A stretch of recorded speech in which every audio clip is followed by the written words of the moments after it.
ڕەشپۆش مەبە ڕەشپۆش مەبە و ئیتر بەرگی ڕەشفڕێدا ڕەشپۆش مەبە و لە خانی پەرێشانیمە پیانی مزگەێنیم بۆ لێدا دەبۆ دوجار قژی ئازار دەستکەنەکە با نەئاڵێ لە گەردنی شوشۆیت و نەتخنکێنێ زەردەخەنەی سەرفرازی بخە سەر لێ و باتوڕێیت کچی نازی شەی ژوان نەتوارێنێت.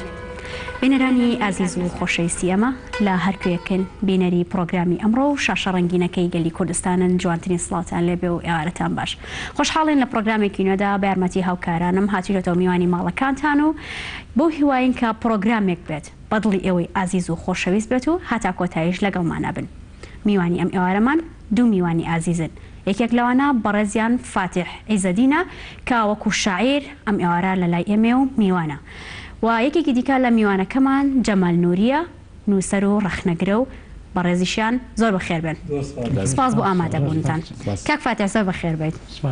سپاس بۆ ئامادەبوونت. کاک جەمال هەروەها تۆش بەخێر بیت. گەورەتان کردیم کە میوارە لە ستۆدیۆ لە لای ئێمە بوون بۆ هیواین کە پرۆگرامێک پێشکەش بکەین بەدڵی بینەرەکانمان بێت. بە هیواین زۆر سپاسانەکەین بۆ ئەم میوانداریە دەستان خۆش بێت. ئێمەتان خۆشحاڵ کرد زۆر بەخێر بن. کاک فاتح بۆچی هەروە بێدەنگی؟ هەروە بێدەنگی لە ژیانی خۆتە یان ئەمڕۆ ناتێ قسە بۆ ئێمە بکەیت؟ نا هەر من زۆربەی کاتم بێدەنگ بووم. ینی لە بێدەنگیمە ینی زۆر وتن هەبووە کە نەموتووە. کە نەدوتووە؟ بۆچی ئەتێ بێدەنگ بیت؟ بۆ بێدەنگیت هەڵبژاردووە لە زۆربەی کاتەکانی ژیانتە؟ من کە بێدەنگیم هەڵبژاردووە ینی هەستم بەوە کردووە کە هێمن بم. ینی خەڵک دوور بێ لە دەنگ. وەڵام ماشەڵڵا زۆر هێمنی هەندێک کات دەڵێت ئەوە نەقسە بکە کە گوێت لێ بگیرە. بێگومان تۆش ئەو قسانەی کە هەتا لە ناو کتێبێکی جوانە کۆت کردوێتەوە و دڵنیام لەوەی کە هەچ کەسێک خوێند بێتەوە زۆر بەدڵی بووە. زۆر باشە. کاک فاتح بابەسێکی ئەم کتێبە بکەین بە ناوی زەمانی بزربوو. ناوی ئەم کتێبە سەرەتا باسمان بۆ بکە لە چیەوە هاتووە ناوەکەی بۆ ئەم ناوەت هەڵبژاردووە. بەڵێ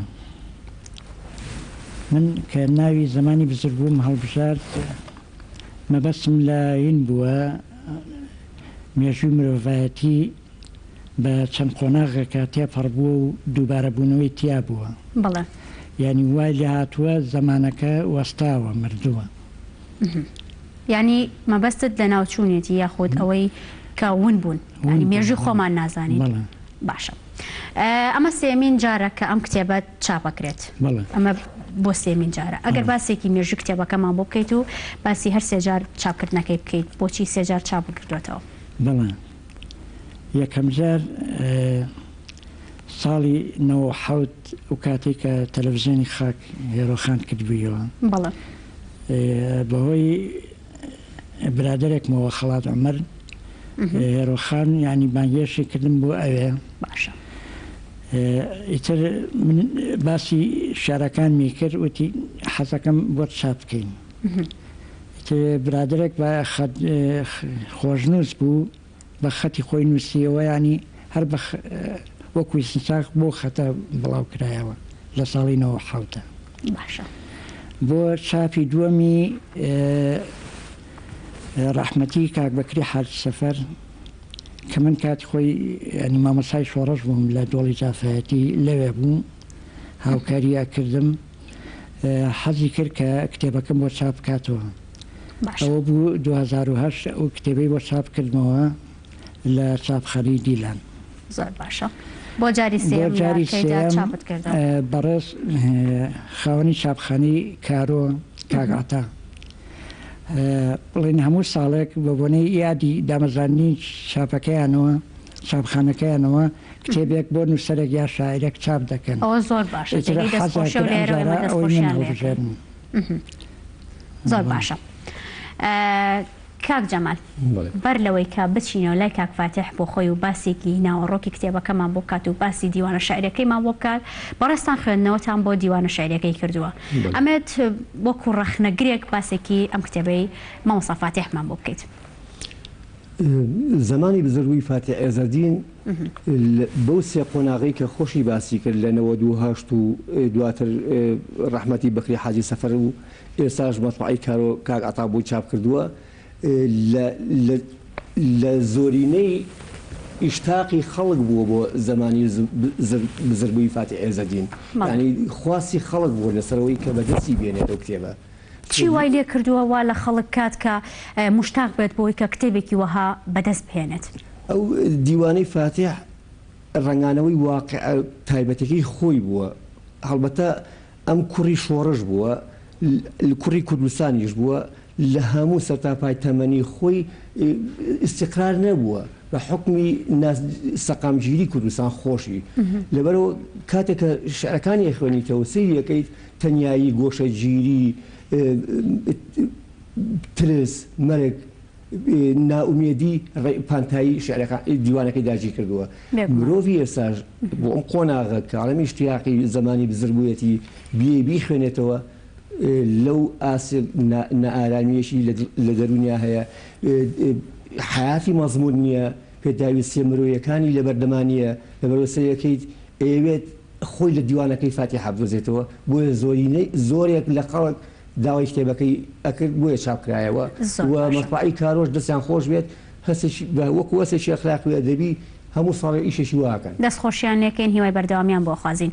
مامۆستا فاتح، باباسێکی وردەکاریانەی کە کاک جەمال کردی لە ناو دیوانەکە تا وای لێ کردین کە حەز بکەین گوێمان لە شارێکت بێ، کام شارەت بۆ ئێمە ئامادە کردو کە پێشکەشی ئێمە بینەرانی بکەین؟ شاری مردنی دەنگ و ڕەنگم هەڵبژاردووە بۆ خوێندنەوە.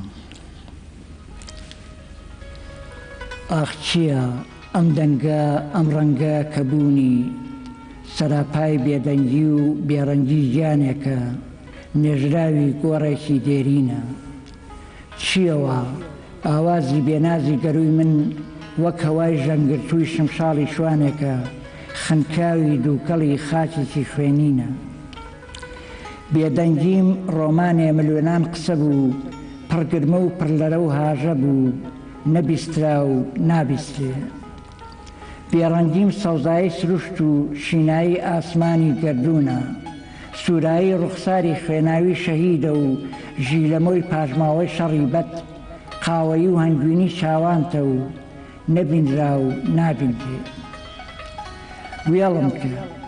وێڵم کە بۆ مەرگی شاعیرێ خەم مەخۆ کە عمری جوانی تۆی بەخت کرد لە پێناو دیمەنی شعرێکدا، وێڵم کە وا جیهان لە منی نامۆبوو ڕاکە، تۆش لە من ڕابکە و جێم لێڵە لە هەموو زەمان و شوێنێکدا.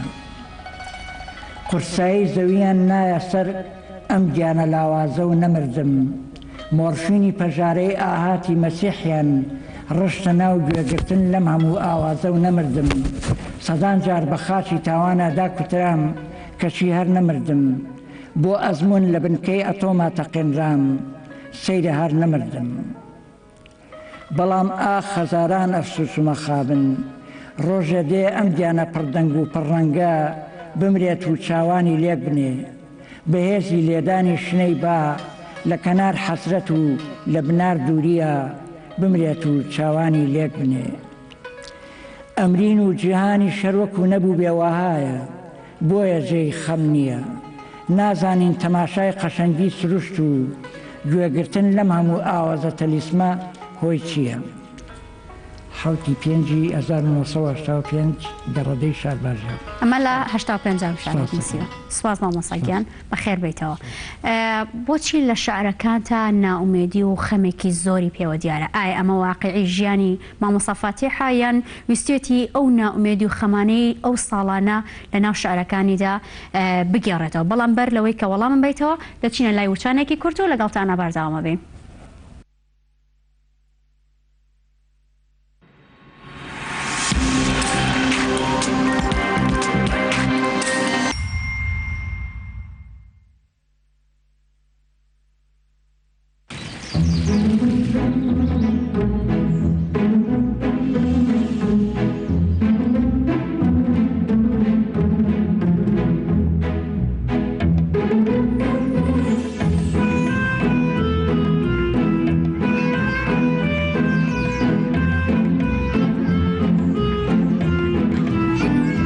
سەیرە بەرزایەکانی سلێمانی. بەرزایەکانی سلێمانی، هێمای شارستانی ژیان.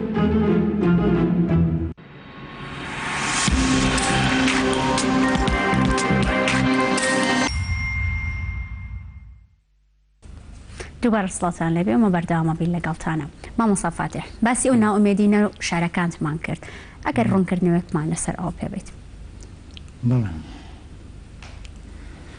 من یعنی لە منداڵیمەوە تا ئێستام ینی لە ناو ناومێدی و بێدەنگیە ژیاوم. ینی ژیان و دووبارەبوونەوەی وا لێ کردوم کە ناومێد بم. لەوە ینی سەرسامم بە جیدی مۆباسان کە باسی ژیانی مرۆڤ دەکا و کە زوو بەرەو پیری ئەڕوات یا جوانی ئافرە دەکا و زوو بەرەو لە دەزانی جوانیەکەی ئەڕوات. بەڵێ وەکو قسەیەکە لە جوانی و تەمەەن تا سەر بۆ کەس نییە. زۆر باشە. کاک جەمال بێگومان تۆ جگە لە دیوانە شاعریەکەی مامۆستا فاتح خوێندنەوە دیکەت بۆ شاعیرانی دیکە کردو بۆ شاعری شاعیرانی دیکە. جیاوازی مامۆستا فاتح لەگەڵ شاعیرەکانی دیکەیە چییە؟ هەڵبەتە ئەگەر بیدنە سەر هەڵسەنگاندن بۆ دەق زمانی شعری فاتح عێزەدین لەگەڵ زمانی شعری برادێکی ترە لە ڕووی دەقەوە بێ تەقیم کرێت. کاتێک کە فاتح خوێنمەوە زمانی بزر بووە خوێنمەوە لە مفرەداتانە خۆی بینێتەوە نامۆی و تەنیایی و گۆشەگیری و لە پشتی وشەکانیشەوە هەڵگری فەلسەفەیەکە ئەو فەلسەفەیە کە دوجار هەموو بوونەخاتە ژێر پرسیارەوە لەگەڵ یەکێکی کە دیوانێکی نووسیوە و شعرەکانی بە ئیتیجاهیژی کە بازە ڕۆمانسێتەکە بازە تەبیعەتی ژیان خۆیەکات جیاوازە لەبەرەوە هەر کەسە و لە ڕێی دەقی خۆی تەقیم کرێت. بەڕێی من شعرەکانی فاتح ڕاستە تا ئێستا خوێنەوەیشی وای بۆ نەکراوە جگە لە گۆرامەریوانی نەبێ کە لەسەری نووسیوە و هەنێ لە برادەری کە تا ئێساش بڕوا ناکەم بینیوێتیشیان. کاک جەمال ڕەخنەگران بە بەڕێزیشتانەوە ئێوە لەسەر چی بنەمایەک ڕەخنە لە دەقی شاعیران ئەگرن یاخود چۆن خوێندنەوەی بۆ ئەکەن لەسەر چی بنەمایەک؟ هەڵبەتە ئەگەر ڕەخنە دەبێت ئەدەب بۆ خۆی هیچ نییە. ڕەخنە ئەدەب جارێککە زیندووە کاتەوە و بە دنیای ناسێنێت لە پاڵ ڕەخنەشا کاری وەرجێڕان هەیە. ئەم ڕەخنانەی سفاتی سوود بە شاعیرانە بەخشێت؟ بەتەئکید ئەگەر ڕەخنەکە لەسەر بنەمایەکی علمی بێت لەسەر بنەمایەکی ئەدەبی بێ بە شێوازێک. بەڵام دوو جۆر ڕەخنەمان هەیە ڕەخنەی دروستکەرمان هەیە ڕەخنەی ڕوخێنەرمان هەیە. ڕەخنەگران ئێوە وەکو ڕەخنەگر لە شاعیران ئێوە چۆن کام لایەنیان زیاتر پەیڕەوەکەن؟ ئەگەر دەقەکە بە شێوەیە بێت کە خزمەت بە کۆمەلگا نەگات و هیچ شتێک لە پشتیەوە نەبێت هەڵبەتە ئەبێ ڕەخنەشی لێ بگری کە دروستی کات.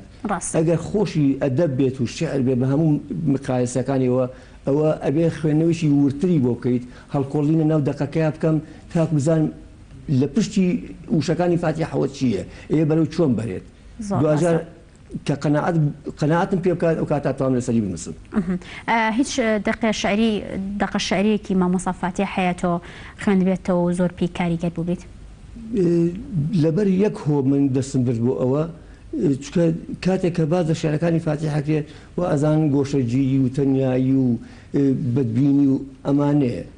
بەڵام لامان کاتە بە دیویش کاسەیەکی دنیایشی ڕۆمانسی جوانی لە شعرەکانی فاتح یعنی بە جۆرێ باز ئافرەتەکات لە شعری کاڵە بەفری ئێواران ئەبارێ بەسەر منی ئاوارەی ناو شەقامی چۆڵ وردو لەسەر خۆ شەقامە بەرم و کەسێ نابینم ڕێبواران لە شوێن هەراڵی مردوون بەفرمووی سرم تەواو پیرەکات پیر ئەبم وەخەم بە چاوەڕێبوون. یعنی فاتح هاتووە بە شێوە تەقلیدیەکە بازەوە ناکات سرم سپی بوو بەفرمووی سرم تەواو پیرەکات یعنی بەفر خۆی سپیە.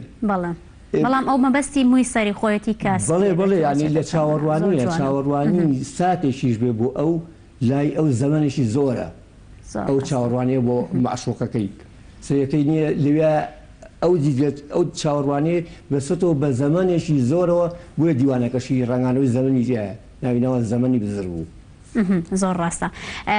کاک جەمال منە مۆلای بەڕێستان ئەچمۆلای کاک فاتح. کامە لە شعرەکانی خۆت زۆر ینی بەدڵتە حەزەکەیت هەموو کاتێک لە هەموو شوێنەکە بیڵیتەوە؟ ئەگەر لێش ئامادەیە حەزەکەین پێشکەشمانی بکەیت. من سەرەتا شعری ڕەشپۆش بەبم بەدڵە، ئەوەی کە من خوێندمەوە و پێشکەش کردم خوێنتەوە. بەڵێ باشە. دوای ئەو شعری مردنی دەنگ و ڕەنگ ئەوەی کە خۆم خوێندمەوە. باشە. دوای ئەویش زمانی بزربوو. زمانی بزربوو لەوێ باسی نەکەم تابلۆیەکی سلڤادۆر دالی شەکەم کە تابلۆیەکی هەیە تابوتێکە سەعات میلی سەعات بەسەریا چەماوەتەوە. ینی سوودم لە سلڤادۆر دالیش وەرگرتووە بۆ شێران بۆ شعرەکانت. کەواتە ئێستا ئامادە پێشکەشمان کە یان شعرێکی کە بخۆت بتەوێت؟ وڵا حەزەکەمە و شێری زمانی بزر بووە بخێنمەوە ئەوەی کە ناوی دیوانەکەی ببرن.